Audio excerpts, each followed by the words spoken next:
अकबर बीरबल की कहानी। आधी धूप आधी छाँव। एक बार अकबर बीरबल में किसी बात पर अनबन हो गई। अकबर ने गुस्से में आकर बीरबल को नगर छोड़कर जाने का आदेश दे दिया। अकबर के आदेश के पालन में बीरबल नगर छोड़कर चला गया।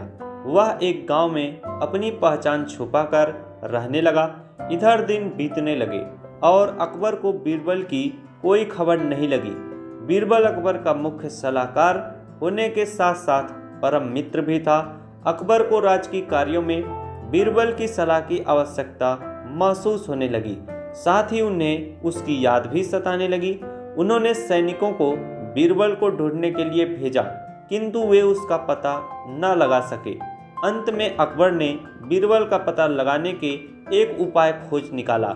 उन्होंने पूरे राज्य में एक ढिढोरा पिटवा दिया कि जो कोई भी आधी धूप और आधी छाँव में उनसे मिलने आएगा उसे 1000 स्वर्ण मुद्राएं इनाम में दी जाएंगी।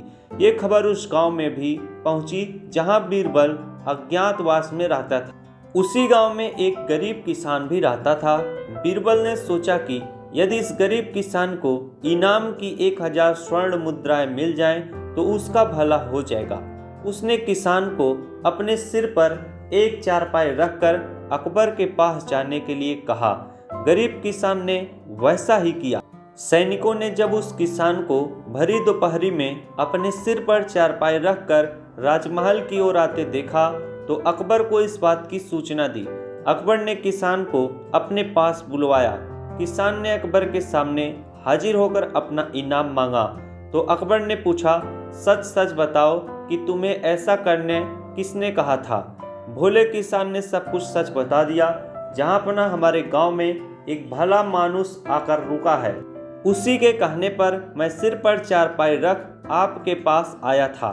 ये सुनकर अकबर समझ गए कि किसान को सलाह देने वाला व्यक्ति बीरबल ही है। उन्होंने फौरन खजांची से कहकर किसान को 1000 स्वर्ण मुद्राएं दिलवाई और सैनिकों को उसके साथ भेजकर बीरबल को वापस आने का पैगाम भिजवा दिया। पैगाम पाकर बीरबल अकबर के पास वापस लौट आया।